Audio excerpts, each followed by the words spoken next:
Good afternoon, everyone. My name is Blake Curtin, and I'm the Wealth Operations Manager at EQ Private Wealth Advisors. Our cybersecurity webinar will begin very shortly, but I thought a little warm-up would be interesting, and you could see where cyber, the word, comes from. Cyber is a prefix that denotes a relationship with information technology, anything dealing with computing and the internet. Cyber is used as a metaphor for the non-physical environment of cyberspace. It's used to refer to nefarious acts such as cybercrime and cyber attacks.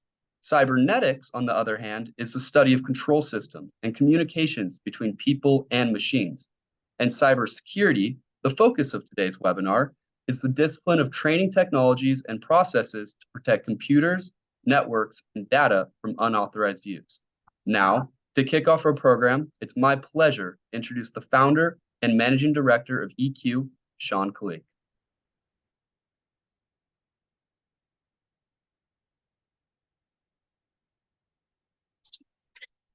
Sean, I think you're muted, sorry.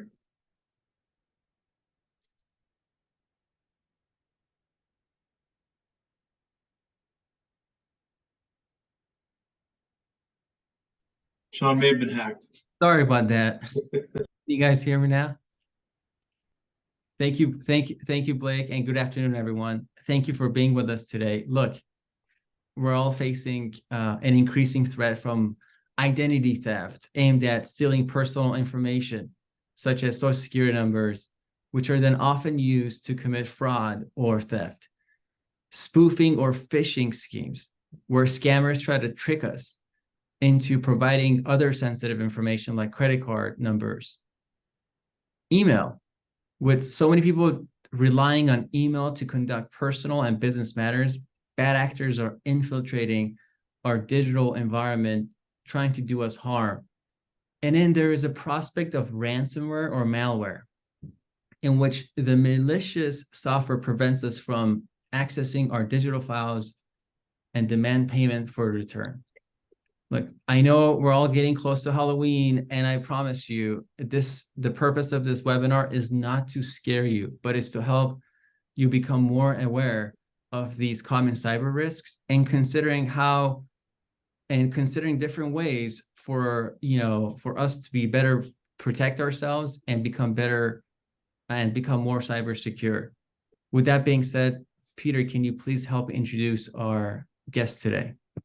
I'd be happy to. Thanks, Sean, and good afternoon, everyone. Today, we're joined by a very special guest, Thomas Quinn, the Chief Information Security Officer for T. Rowe Price, a Fortune 500 global investment management firm with over $1.7 trillion in assets under management. Before joining T. Rowe Price, he was a Managing Director and Technology Controls Officer for JP Morgan Chase, Consumer and Community Banking. He also managed both infrastructure and application security teams at Goldman Sachs. Tom earned a master's in science and information technology management from the Naval Postgraduate School, and he served as a naval officer during combat operations. Tom, thank you so much for joining us, and please share with us your thoughts on how we got here. Well, thank you again. It's a pleasure to speak to everyone about this important subject. I think the computers and technology are woven into the society that we have. And I think back many years ago, they were just pieces of equipment that people, saw in buildings and alike. And we've integrated this technology into what we do day in and day out.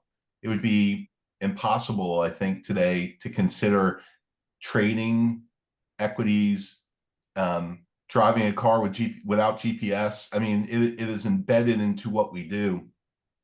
And what we've seen over the years is, as technology has integrated more and more into the lives that we live, more and more into the work that we do, you've seen attacks change over time as well.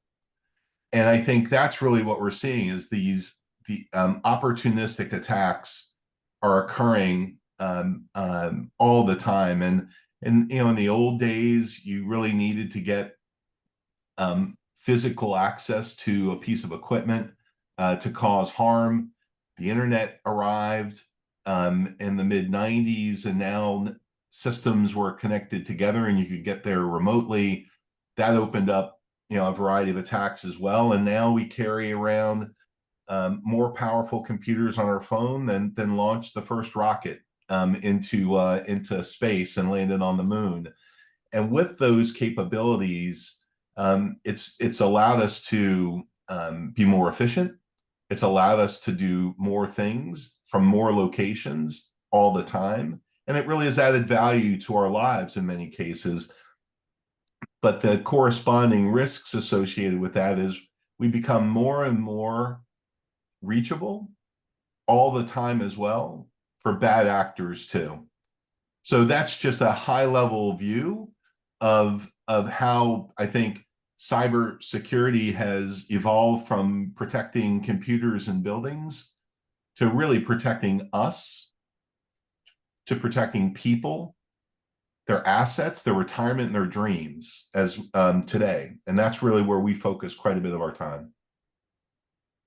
Well, thank you for that, Tom. That's very interesting. Now, Tom, an increasingly common annoyance these days, which can easily escalate into something very dangerous, is phishing, which is an interesting word, actually, technically referred to as portmanteau, in which two portions of this, two separate words, when they combine them, gives you this new meaning.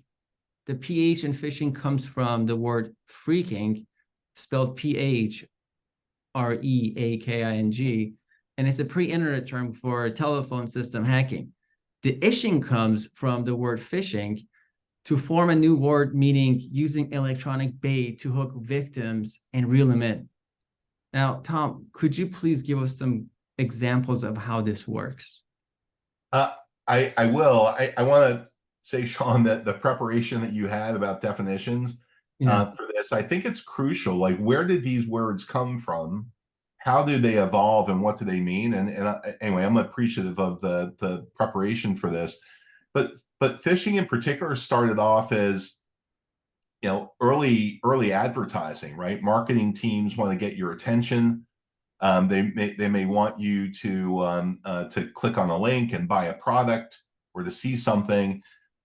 Bad actors also use that same kind of approach to get eyes on the screen as well, for you to take an action that you may or may not want to take. And phishing early on,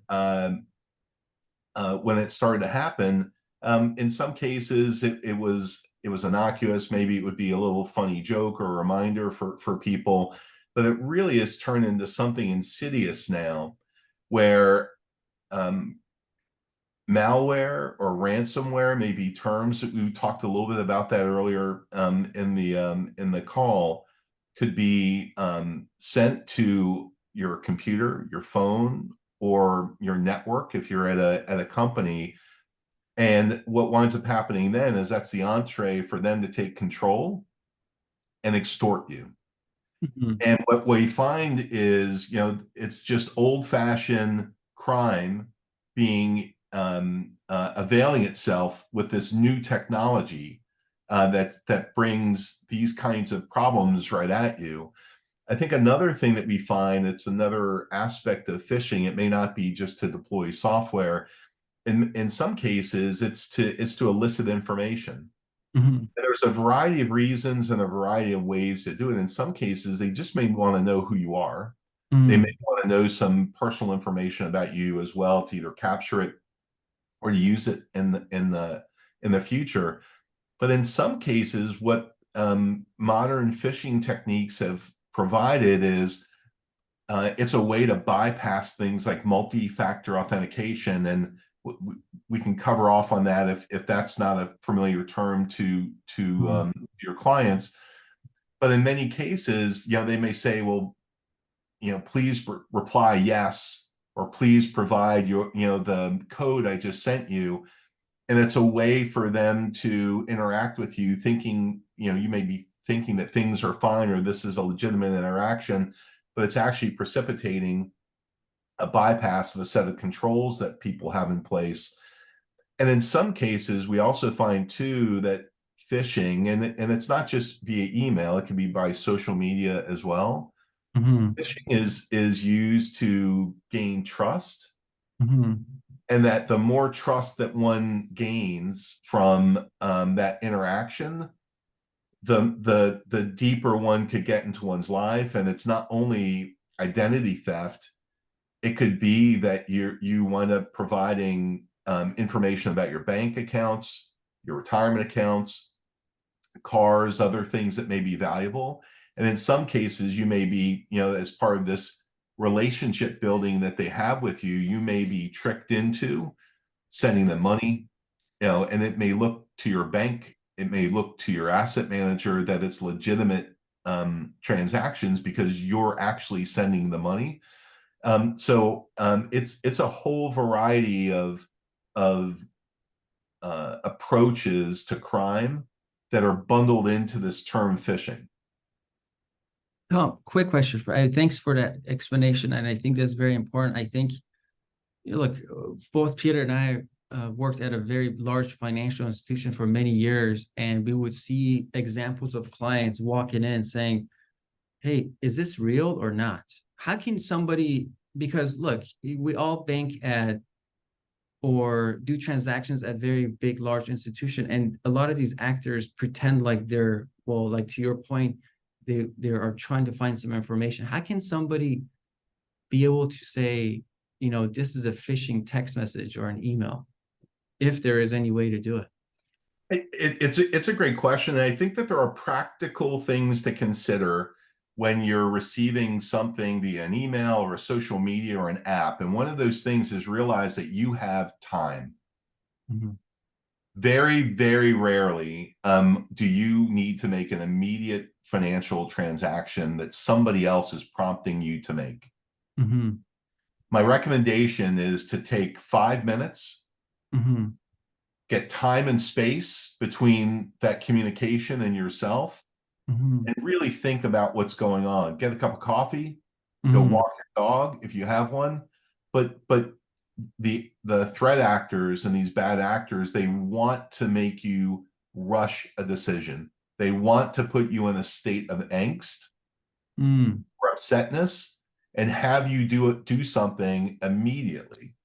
So I think by pulling back, thinking, that's an important thing. The other bit is communicating with your known counterparties. And I think that's the one thing about having a wealth management partner. You know who your wealth management partners are, right? Mm-hmm. You see them right in front of you. Mm-hmm. You may recognize their voice. You know the phone number to call. And I think in those cases too, most large financial institutions have published information about how to connect with them. Mm-hmm.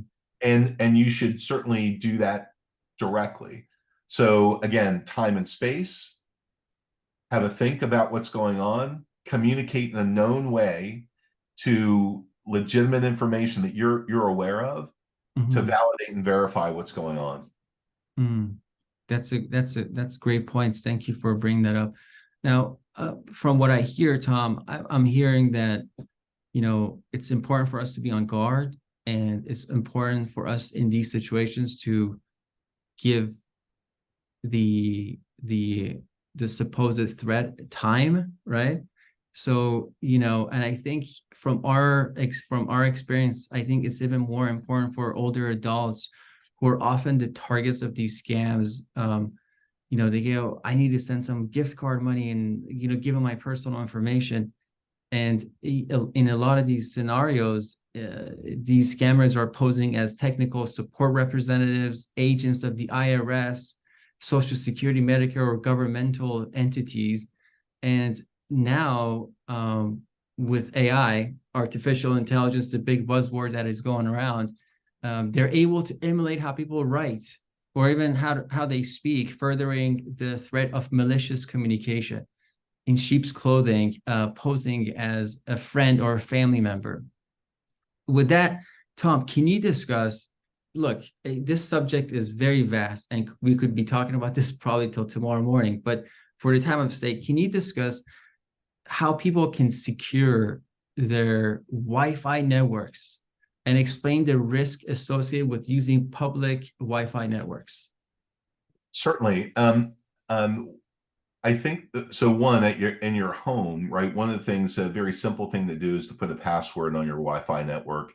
In many cases, they come with from the factory or from the store. They come with standard passwords, and it's important to change them when you receive them and have it set up. And even if it's not you setting it up, ensuring that you're asking for the person that's helping you to change those, and that's an important thing. The other thing about Wi-Fi, and maybe we'll talk a little bit about public Wi-Fi, and maybe if I can just extend that to public charging stations as well. Mm. But for public Wi-Fi, it's important to realize that it may be free, but it may be free because people are trying to elicit you to join a network that they control, that they can look and monitor. And depending on the nature of the applications, say on your phone or your iPad or your computer, you may be sending passwords and user IDs and other sensitive information so that they can see it. One of the Wow. things to consider having is something called a Victor Paul November, a VPN. VPN. And what VPN technology allows you to do is to create a secure tunnel that even if you are using something like public Wi-Fi, you're controlling the protection of any information that you're sending there. And it's very, there's well-known technologies in that space. You can find them on an Apple store or your Google store, or at Best Buy or so. There's a lot of choices there, and I don't find them to be expensive. I have VPNs on my phone too. The one thing, if I could just talk a little bit about speaking about public Wi-Fi, but public power charging. One of the things to think about is if you're using a USB to plug in and charge. A USB does two things. It gives you power, but it also has the ability to transfer data. Wow. And there are very simple and very inexpensive devices that you can put over the USB connector that will sever the connection for the data, but still allow the power to go through. So for many of our travelers at our company, we provide them these very inexpensive USB devices so that they can have confidence that they can, take advantage of a power when you're in an airport and you need to, or you have to be in a hotel room and you really need to make sure you charge your phone. So I think there, again, Sean, it's great questions. There's practical things that we can all do. And I think if we just, and this is great, right, that we're having an opportunity to talk through them, but some very practical things that can be done that really go a long way in providing safety.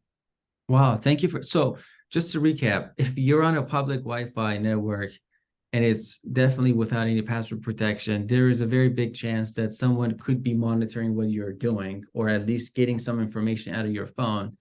And the best thing to do is, if you could avoid that, probably you should avoid it, maybe, right? And the other part is that public charging stations where, like, for example, I just was, like coming from a flight, and then there's a USB thing, and it's very convenient. You go, okay, I'm just going to stick this in, but and charge my phone. But in reality, we really don't know what's happening behind the scenes, how much of our information from that phone is being downloaded, right? So That's exactly right.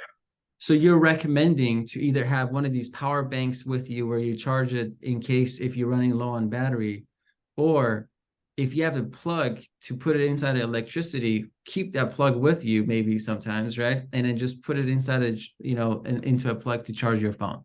Those are both terrific examples of practical things to do to protect yourself. You're exactly right. And then, cellular service is much more secure, by the way, than using Wi-Fi too. So it's another opportunity. But Sean, those are great examples of practical things to do.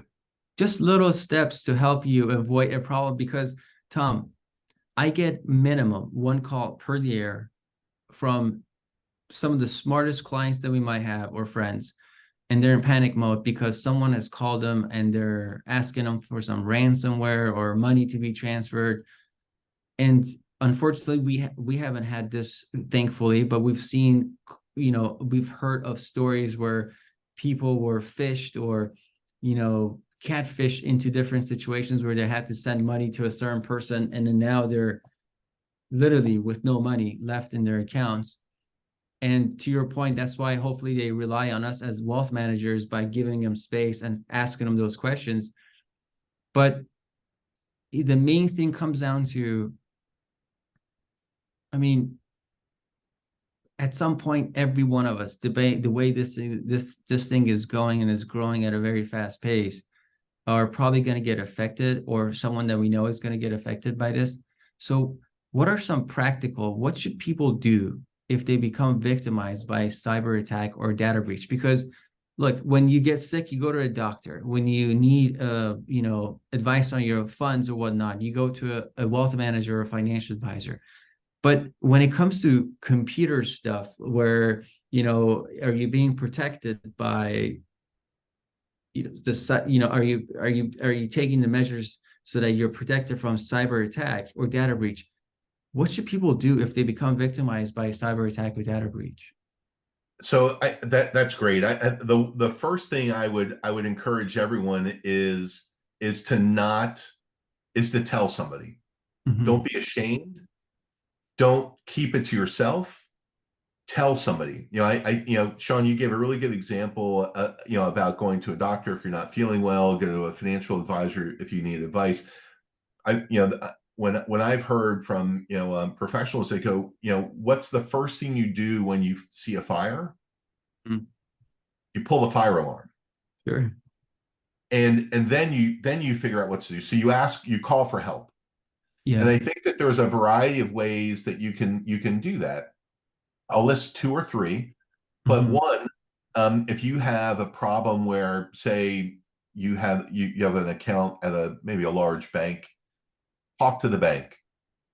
And in some cases, especially if you can get to the bank very quickly after the transaction has occurred, Mm-hmm. there is a bit of a window in some cases, right, where they can pull the money back. There's some dependencies around that, but there is some time in some cases for them to pull the money back, and they have practices and policies that they can help you navigate next steps. Mm-hmm. 2, the Federal Trade Commission, a U.S. government agency, has guidance on their website of who to call, how to file a complaint, and alike.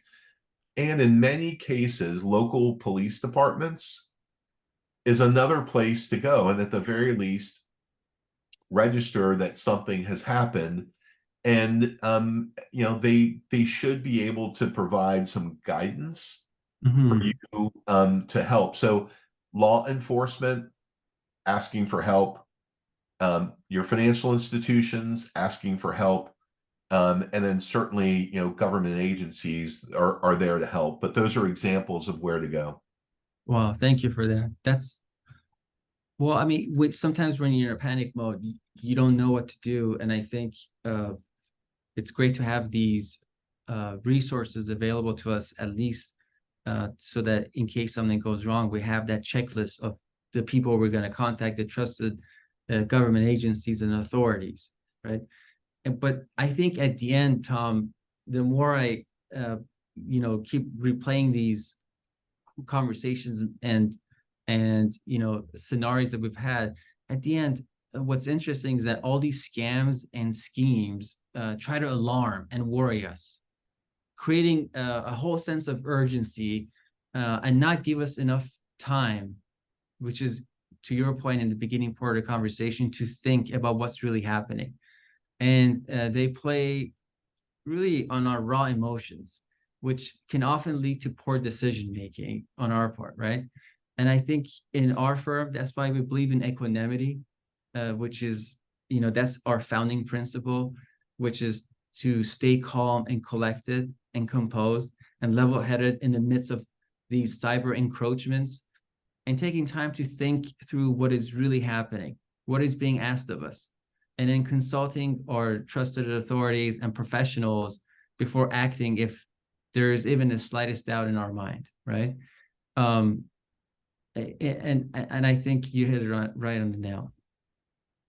Sean, And guys, if if I I could, can, oh, sorry, Peter. sorry, Tom, I just want to jump in, and if I may just add one more point on, speaking of becoming victimized by a cyber attack or a data breach, cyber insurance is one solution that's been coming up that may not be, thought about by a lot of folks. And I know that it may pay for expenses and direct financial losses related to cyber attacks. However, it's critical to check that your homeowners, renters, or condo insurance policy covers these events. In many cases, personal cyber insurance is an optional coverage that must be added to your standard policy. So, sorry, I just wanted to throw that in there. Appreciate it. No, Peter, right, and I think that I wanted to talk a little bit about planning, and I think it leads right into that. Planning ahead of time for this eventuality is crucial. And I think we were talking about a little bit about the angst that bad actors want to cause, the emotional response that they want to cause. They want to force you to make a decision before you're ready.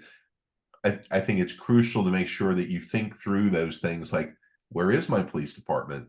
Like, how do I help file things? Have I gone to the FTC, Federal Trade Commission website, and taken a quick look, 2 minutes to do that? Have I taken a look at my insurance policies, and it's there, right? And you may do that the next time that you do that with an insurance advisor when you're checking things. So just like going to a doctor for a physical, just like doing other practical things, in your lives, a bit of planning goes a long way, especially when an emergency situation comes up.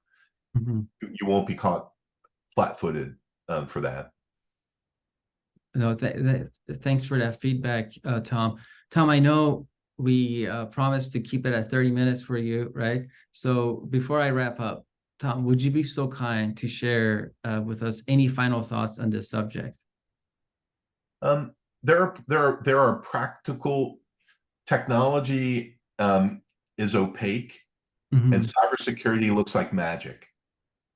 And what I would encourage everyone to take a view on is there really are practical things that you can do to protect yourself, and it's not magic, by the way.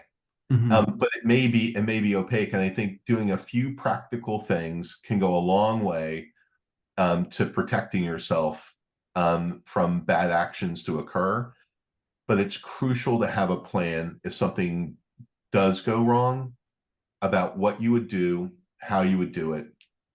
And I would just encourage you to consider those thoughts. Thank you for that, Tom. Tom, I think this has been very helpful for us. I truly appreciate your time and joining us. And I just want to say something for everyone who's on this call, including our clients. Look, Peter, Blake, and I are here to listen, understand what's going on in your world. If you need help creating a contingency plan, or so to speak, a plan around this cyber security, we would love to be able to help you as much as possible in this, because our goal at the end of the day is to help you build, manage, and preserve your wealth, and to be by your side throughout all of life's transitions, planned and unplanned. This is a great example of an unplanned risk that is in our life, right? So I wanted to say thank you again, Tom, for joining us, and to everybody who was on this call. And with that consideration, I want to pass it down to Blake for any closing remarks. Again, as Sean said, thank you all for joining us today. We hope you enjoyed our presentation. If you have any further questions about today's subject or any matters relating to your financial well-being, please don't hesitate to reach out to us. We're always here. Our next webinar will be on Thursday, November 30th. Please mark it in your calendars. We will send out an invite very shortly stating the details on that. And as always, thank you very much for joining us, and we will speak to you very soon. Thank you so much, everybody. Bye-bye.